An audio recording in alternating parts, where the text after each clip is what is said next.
All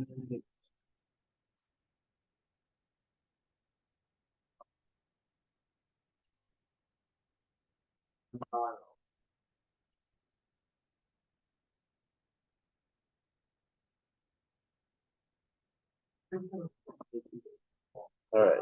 So I'm recording now. I think I'm recording. Yeah, I'm recording.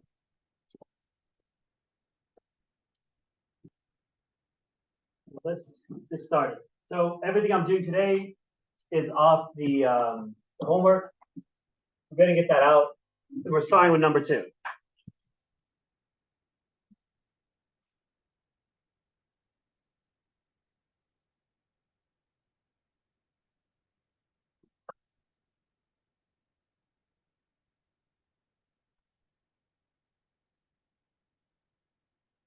So for number 2, I'm told I need to write the equation of a parabola in standard form given the following.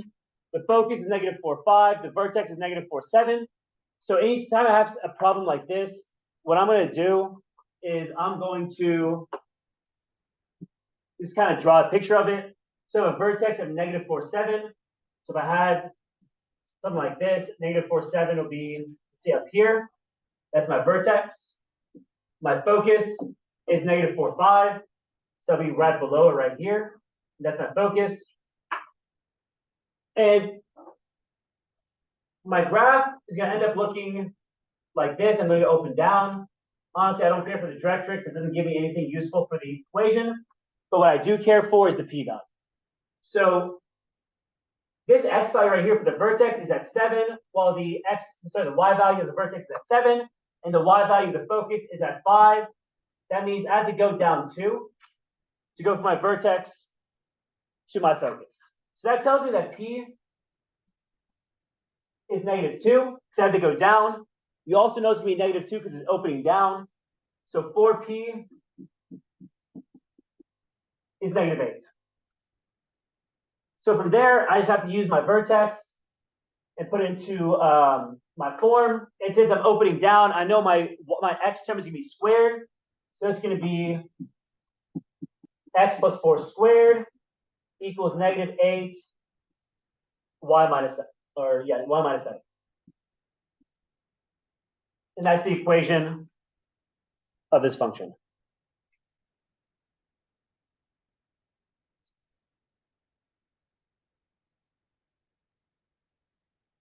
Any questions here? All right. Now I'm on to number 10. For example 10, I'm told given the graph of 16x minus 5 minus y plus 2 squared equals 64, what is the axis of symmetry? So I think we talked about in the last session, the axis of symmetry is always going to be inside these squared parentheses, but instead what I want to do is I want to fix this and put it into my, my actual standard form. So what I can do is I can move over the 16x minus 5 to the right side.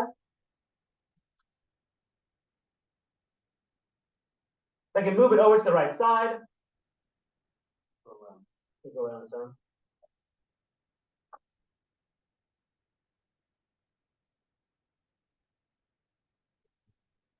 Start bringing up.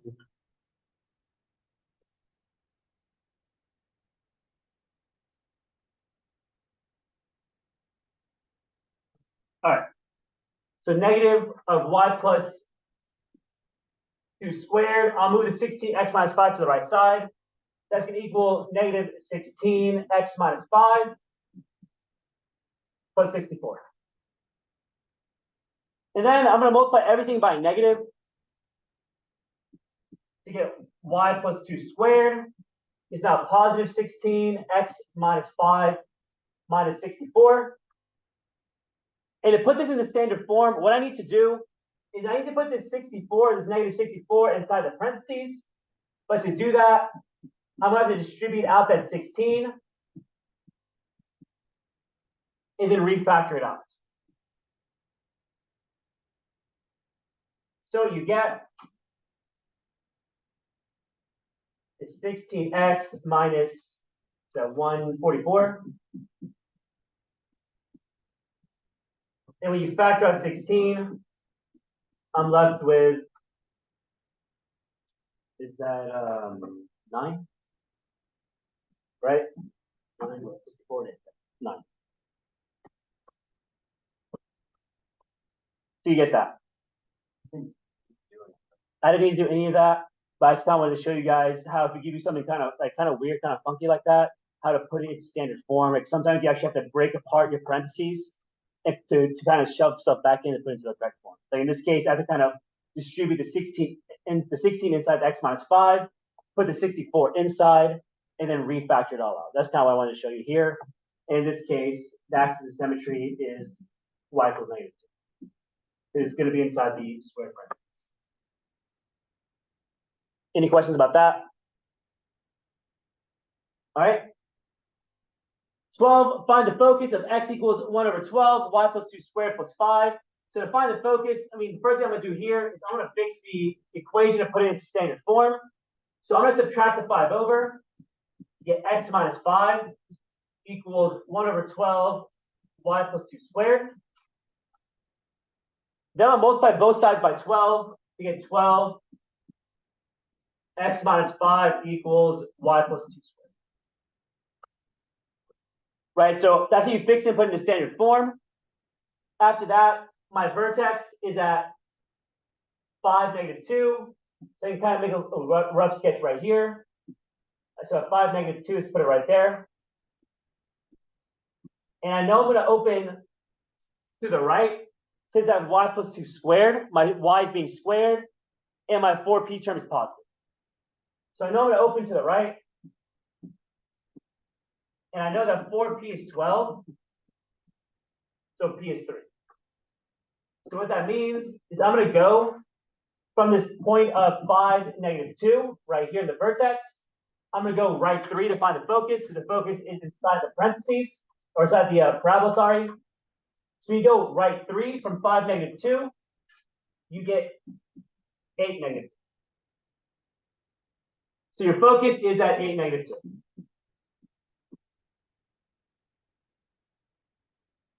Are we good on that? All right. So I think this is the last 5.1, 5.2 problem. No, there's 2 more. All right, we're just going pretty quickly. Complete the square. So figure out which term is being squared. In this case, it's the y. So y squared minus 18y. Move everything else over. So -7x minus 25.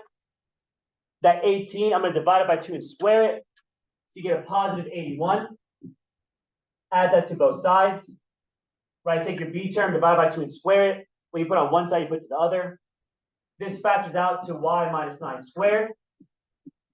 And then on the right, you have -7x.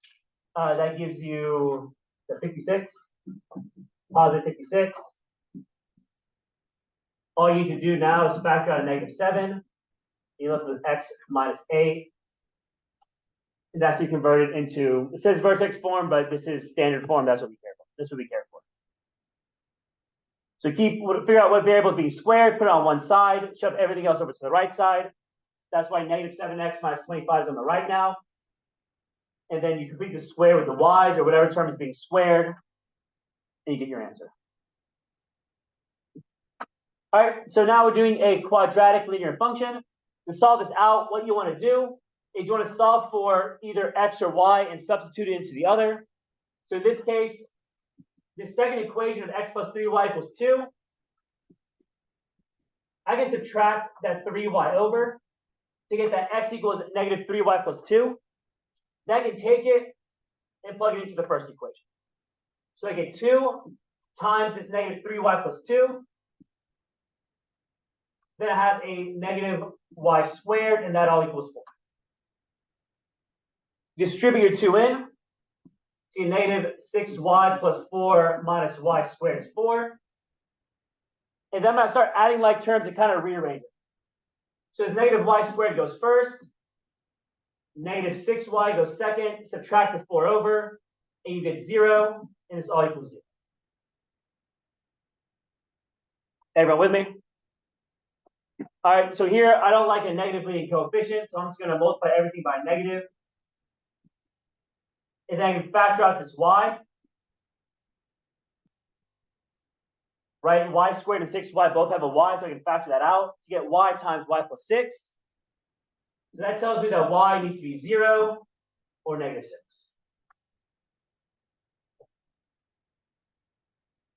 Any questions about that? So y is 0 or negative 6. The 0 comes from the y, the negative 6 comes from the y plus 6. So take these y's, and I'm going to plug it back into whatever equation you want to from the beginning to solve for its respective x. So when y is 0, I can plug it into this equation right here of x equals negative 3y plus 2. So when y is 0, I have x equals negative 3 times 0 plus 2, or really x is just 2. So that tells me the point of one of my answers is 2, 0. So that's one answer right there. And then when y is negative 6, we'll do the same thing. So x equals negative 3 times negative 6 plus 2. Well, that's going to be 20. Negative 3 times negative 6 is positive 18, plus 2 is 20. So you have the point 20, negative 6. That's your other answer. That's the answer to this problem.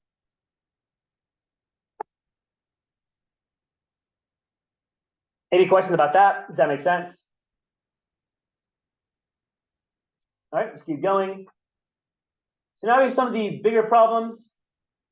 So now we have a system of 3 equations. So you can solve this, using elimination. You could do substitution, but I really wouldn't. You can also solve this by a matrix. So I'm going to solve this one using a matrix first. And then I might come back and solve elimination. We'll see. So the first thing I'm going to do is make sure all my variables are aligned. So all the x's are on top of each other, all the y's are on top, all the z's are on top, and all the constants are on the other side. After that, I'm going to put this into a matrix. So I have 3, 5, 6, negative 1, 5, negative 2, negative 4, negative 1, then 2, 3, 2, and 4. So the very first thing I always want to do is I want to make sure that my top left or my bottom right term is a 1, and that's what we're going to start from. So for this one, I'm going to start in the top left, right? I want my top left term here to be a 1. So make that 3 a 1. You could divide everything by 3. That will work. You have to do a fraction. That's fine. Another way that I can see I can do is I can do 2r3, or say negative 2r3 plus r1 into r1. Right? Negative 2 times this 2 is negative 4, and then negative 4 plus 3 is negative 1. Let's do it the other way. We'll say 2r3 minus 1, r1. So 4 minus 3 gives you 1. So 2r3 gives me 4, minus 3 will give me a 1 that I want.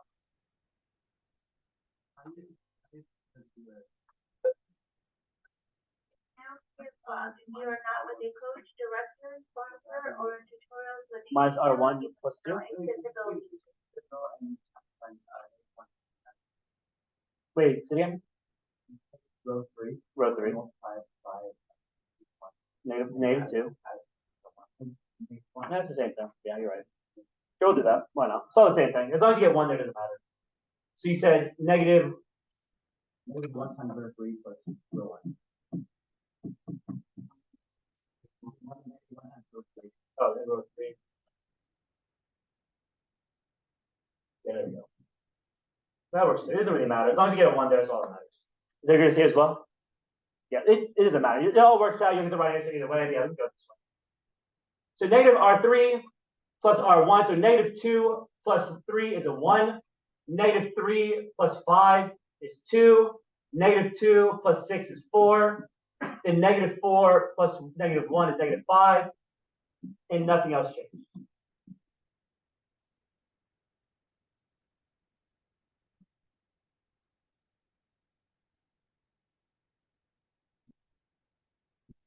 No. Negative 2 plus 3 is good. So 2. Oh. Yeah, 2, 3, 2, 4. Thank you. Right? So that's the very first step, get a 1 in the top left corner. And once you do that, what you want to do is make sure that everything else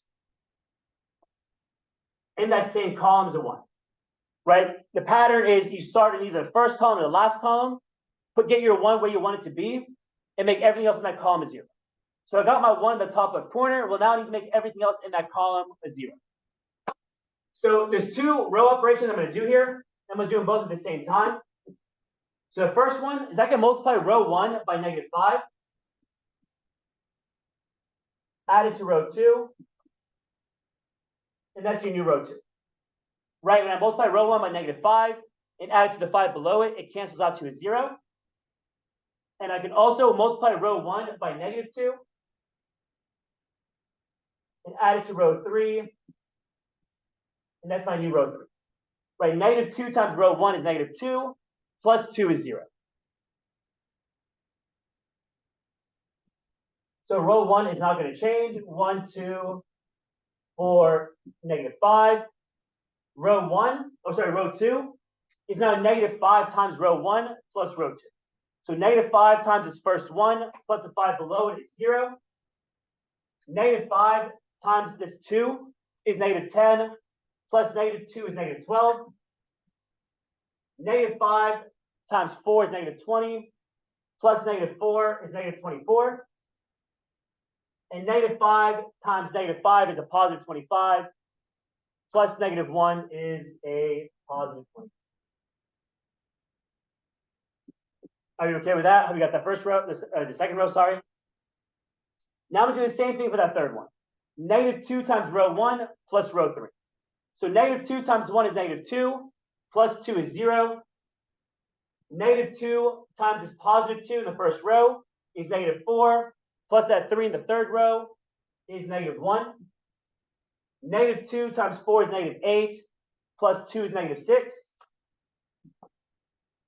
And then -2 times -5 is a positive 5, plus 4 is 14. And that's your current matrix right now. And that first column is done, so I don't have to mess with it anymore. Any questions so far? Are we okay? All right. So now what I'm going to do is I'm going to move on to the second column, right? You want to work your way across. So I finished the first column. I'm going to go on to the second one. So what I need to do is I need to make sure I have a 1 in that middle term right here. Right? I want that -12 to be a 1. So I can see 2 ways pretty easily. I can multiply the whole second, or really divide the whole second row by -12. Or you could flip row 2 and row 3. It doesn't actually matter. I'm just going to divide the whole row by -12 because I want to do that anyway. If I can reduce a row, you want to, because it keeps the numbers as small as possible. So I'm going to do -1/2 or -1/12 of row 2 because what I want is to have my rows as reduced as possible. So what I get is 1, 2, 4, and -5. Then 0, 1, 2, and -2. Then 0, -1, -6, positive.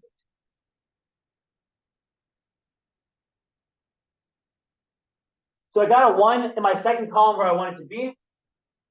And now what I want to do is I want to make everything else in that column a 0. So there's 2 row operations I can do here, right, to get rid of that 2 and -1. So the first one, to get rid of that 2 in the row 1, I can multiply row 2 by -2, add it to row 1, and that's my new row 1. Right, if I multiply row 2 by -2 and add it to the one right above it, you get 0. And then also, I can just add really row 2 and row 3 to get my new row 3. Right, 1 plus -1 will give you a 0 and they'll cancel out.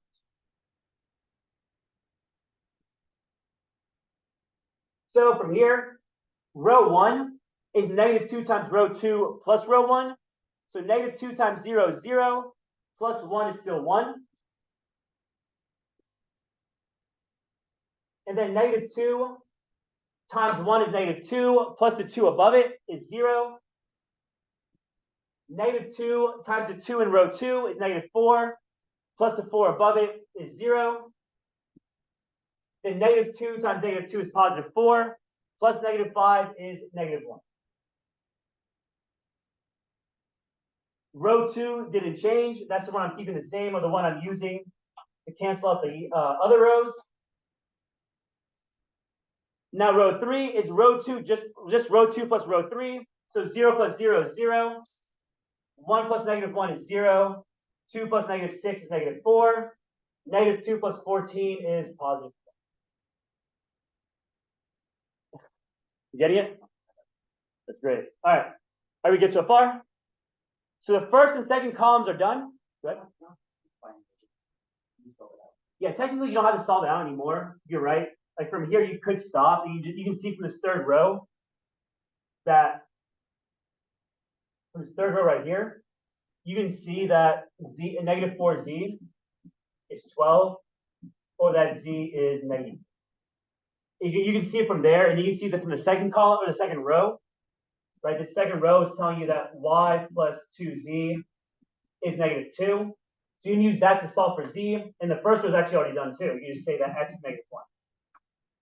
Right, so you could, that kind of, you don't have to solve it all the way from here. As soon as you have zeros underneath your diagonal, like all zeros underneath your diagonal, you don't have to keep going because you have one of your variables and kind of start back substituting to get everything else.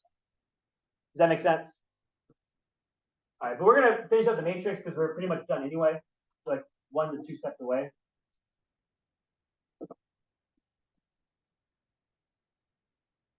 So what I'm gonna do now is that third row, I can multiply the whole third row, or really divide it by -4.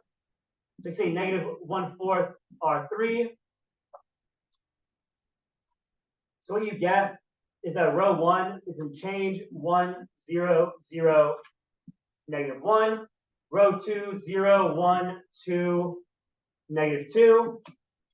And then your new row 3 is 0, 0, 1, -3. And then from here, all I need to do is get rid of this 2 right here. That's all I need to do. That's pretty easy. All I'm going to do is multiply row 3 by -2. Then add it to row 2, and that's my new row 2.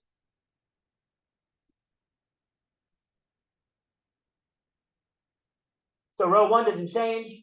1, 0, 0, -1. And the reason it doesn't change is because I already have a 0 where I want a 0 to be, so I don't need to mess with it. Row 2 is now going to become 0. -2 times 0 plus 1 is 0. -2 times 1 is -2, plus 2 is 0. -2 times -3 is a +6. Plus -2 is a 4. Last row doesn't change. And that's your answer. -1, 4, -.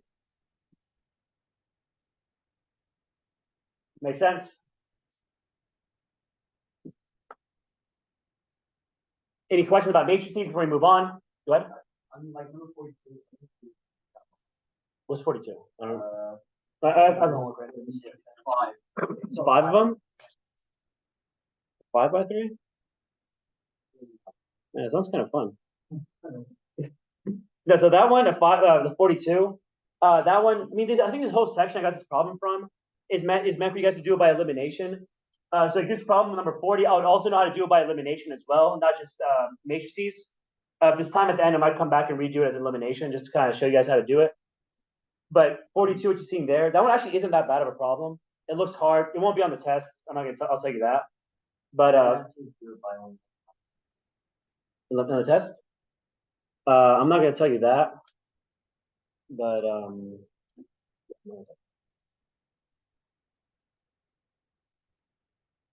all right, ready to keep going?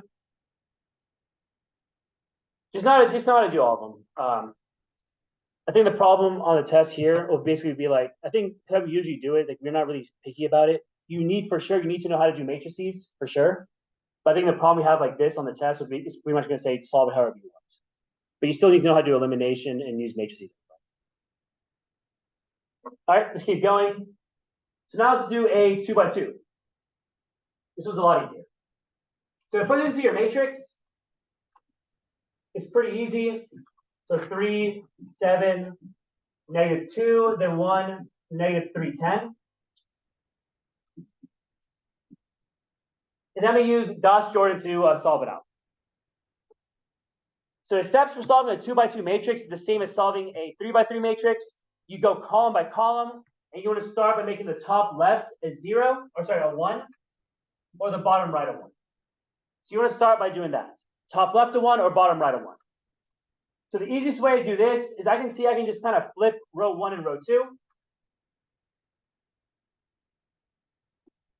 Right, if I flip row 1 and row 2, what I get is 1, -3, 10, and 3, 7, -2.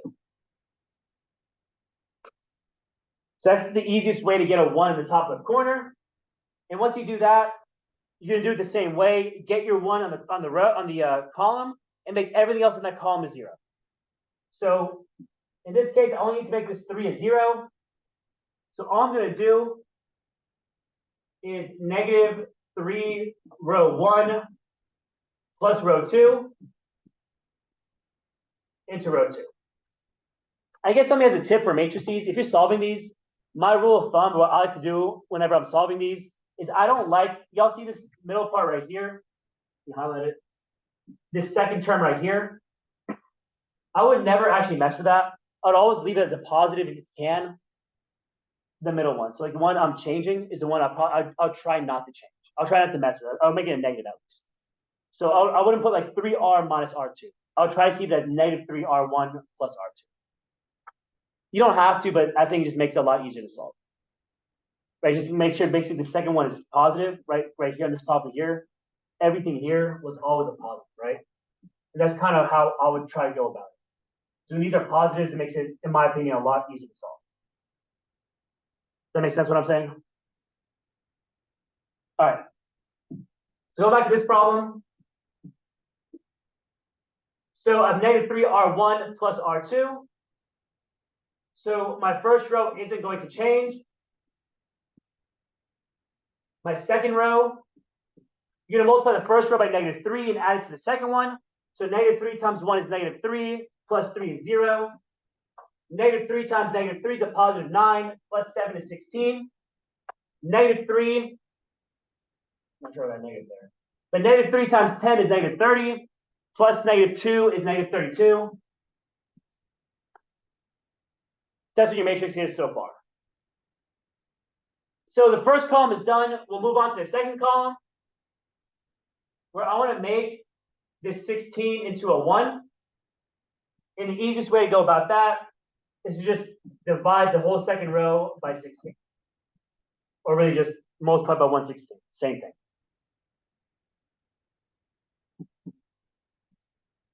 So the first row isn't going to change. The second row becomes 0, 1, -2. And technically from here you could stop and back substitute it in. I wouldn't, because you need to know how to solve the whole thing out by hand on the test. So z is -2, or I guess y in this case, sorry, y is -2. You could plug it back in and solve for x pretty easily. But we're going to solve it all by the matrix. So from here, 3R2 plus R1 will give you a 0 where you want a 0 to be. It'll give you a 0 in this position right there in that element. So what you get for your new matrix, 0 times 3 is 0, plus 1 is 1, 3 times 1 is 3, plus -3 is 0, 3 times -2 is -6, plus 10 is a positive 4. The second row didn't change. This tells me that x is 4, y is -2. Or really, if you write it as an ordered pair, 4, -2. And that's your answer.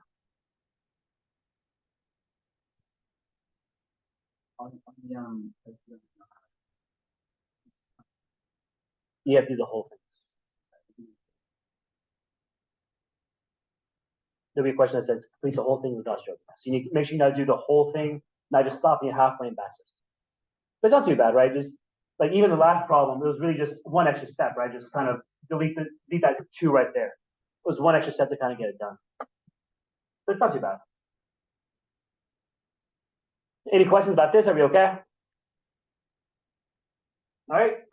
So now let's do a word problem. It'll be a word problem similar to what we did today. We're told Katie works part-time at the Fallbrook riding stable. She makes $5 an hour for exercising horses and $10 an hour for cleaning stalls. Because Katie's a full-time student, she cannot work more than 12 hours per week. We're going to graph 2 inequalities that illustrate how many hours Katie needs to work at each job if she plans to earn not less than $90 per week. So anytime you have problems like this, the very first thing I would always do is write out your variables. So in this case, she exercises horses and she cleans them. So I guess I'll use E, exercising. Or I guess you can kind of say E is the number of hours she spends exercising. And C will be the number of hours she spends cleaning horses. All right. So I'll go ahead and just draw my my graph. So what I want to do now is I want to figure out what are my inequalities going to be. So I'm told that she's a full-time student and she cannot work more than 12 hours per week. So that tells me that E plus C needs to be less than or equal to 12. She's a full-time student, so she can only work so many hours. So the amount of hours she spends exercising plus the amount of hours she spends cleaning has to be less than or equal to 12. She can work up to 12 hours, she can work less, but she cannot work more. After that, I'm told that she needs to make at least $90 per week. Or maybe not at least, yeah, at least $90 per week, right?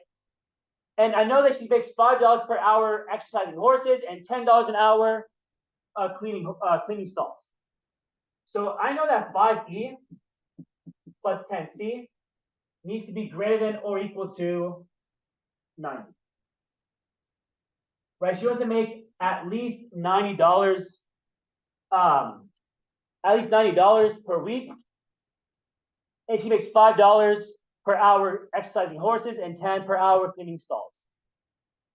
So these are my inequalities. So what I'm going to do from here is I'm going to label my axes. It doesn't matter which one you label them as. I'll call my y-axis E and my x-axis C. It doesn't actually matter.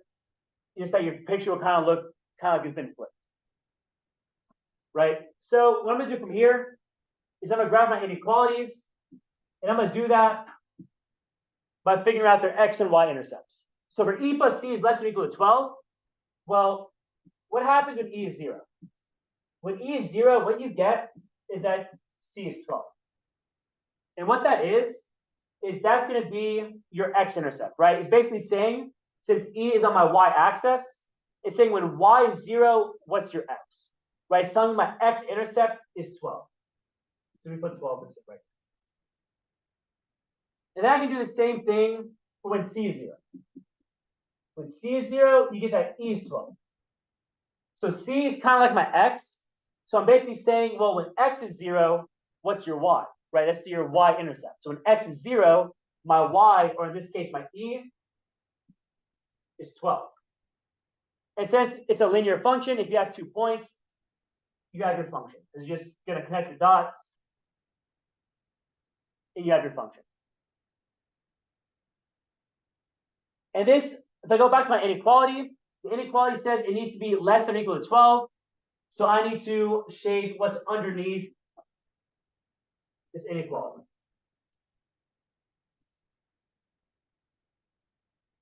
After that, I can go on to the second inequality, and I can kind of do the same thing, right? Well, what happens when E is 0? Or in this case, E is basically your y. So what happens when your y is 0? I can plug it in. I can plug in 0 for E. So 5E, or 5 times 0, goes away. You got 10C equals 90. or C is not. So that tells me when E is 0 for the second inequality, my C, or when E is 0, my C is not. So this is me right there before the 12. And I can do the same thing for when C is 0. When C is 0, you get 5E equals 90, or E is, that's not 16, that's 18. Thank you. 18. So in C is 0, or in this case, like kind of your X, when your X is 0, your Y is 18. If you just connect the dots, so that's your X and Y intercept of the same function. You have 2 points, you can connect the dots because it's a linear function. And this needs to be everything greater than this line. So I think, like I said in class, when the line's pretty steep, an easy way to do it is to put your pen on the line and go up. So I want to be greater than that line. So it's kind of an easy way to figure out which side of the line should you be on. Go ahead. No, the only thing that changes if you switch your X and Y is that they're gonna be the picture you get if you flip the X and the E and C is that it's gonna be the inverse graph of it, or in other words, you kind of just flipped it over Y equals X, right? It's kind of like you turn it around or flipped it upside down. Right? We won't get points off on that. No, we won't take points off for doing something. Well, that's what you get. If you go on this side of the line, so your answer is going to be where they're both shaded in, or this little red part I'm drawing in right here. Everything here is your answer. And you kind of, if you want to be nice to your teacher, erase it.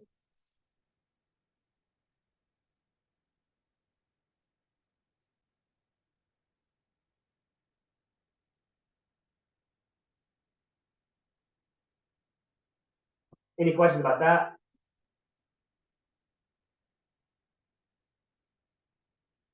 Are we good? Do y'all want to see me do the elimination one? Okay, we'll go back and do eliminations. Give me a quick second.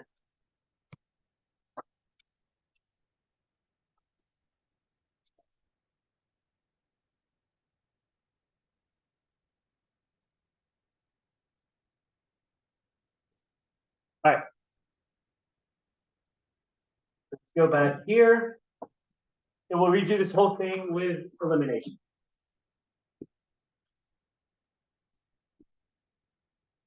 This is that. Thank you.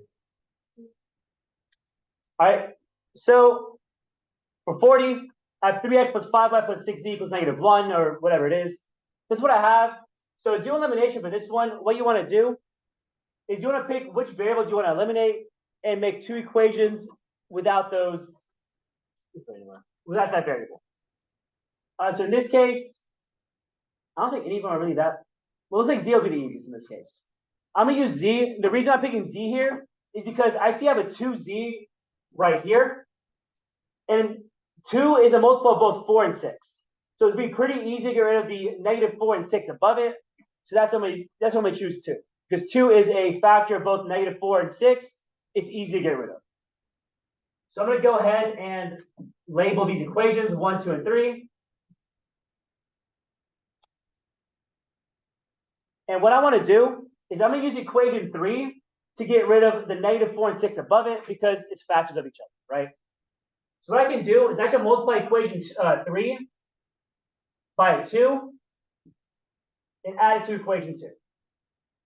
So 2 times equation 3 is 4x plus 6y plus 4z equals 8. Right, that right there I just wrote out. That's 2 times equation 3. And I'm going to add that to equation 2, which is 5x minus 2y minus 4z is negative. When you add these together, you get 9x plus 4y equals 7. Right, I cancel out my z's. So what I'm going to do now is I'm going to make sure when I pick my next equation to add or subtract to eliminate something with, I eliminate the z again.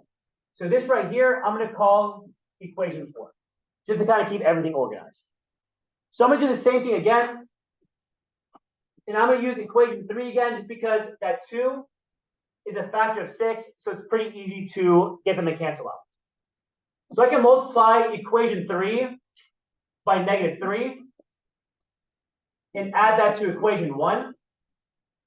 So -3 times equation 3 is -6x minus 9y minus 6z is -12.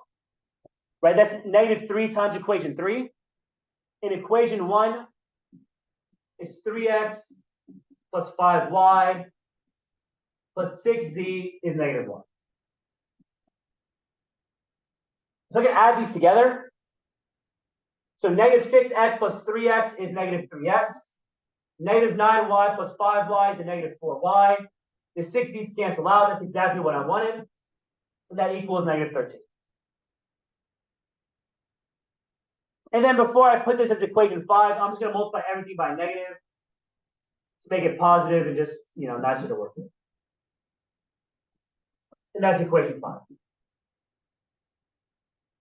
So from here, you're almost done because you have equation 4 and equation 5.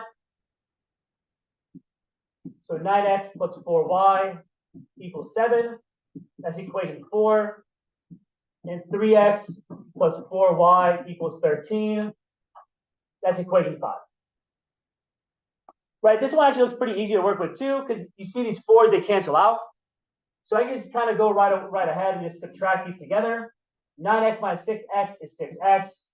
The 4y's cancel out. 7 minus 13 is -6. So we get that x is -1.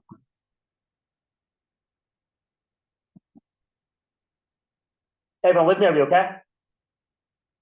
All right, so x is -1. I'll go ahead and box it just so I don't lose track of it. Now I'm going to take it and plug it back into in equation 1 to solve for y. So I guess I'll use equation 5 right here. I'll use this equation right here to solve for y. So I have 3 times -1 plus 4y is 13. So -3 plus 4y is 13. Or 4y is 16. Or y is 4. So I got my y value 4. So I'm going to take my x and my y and plug it back into one of my original equations. Easy. Can you read me what equation 1 is? The 3. And right now, I was I lost this. Never mind. I'll just take it out. 3x. So 3 times -1 plus 5 5y plus 6y plus 5y plus what? then 6z Okay. is equal to -1. -1. So that's into equation 1. So plugging x and y into equation 1, I'm going to solve this out. So I have -3 plus 20 plus 6z is -1. Or 17 plus 6z is -1. Subtract the 17 over. And we get that z is -3. So my answer is -1 for -3. Are there any questions we have to do? It probably is, yeah. You can use it, I'm not gonna give away the test, but I would say know how to do both elimination and matrix. How many questions do we have? Like this is my 3 equations. Yeah. These are way too long to have more than one on, to be honest. Because if you have a big unit, so you can have one question like this because it's way too big to have, multiple units. Okay. Makes sense. All right. How many questions do we have? Enough. Any questions? Are you okay though? I think that's pretty much all I have. Was there any other questions you have on the test before I finish up? Wait, what? It's just tomorrow. I'm not going to be here.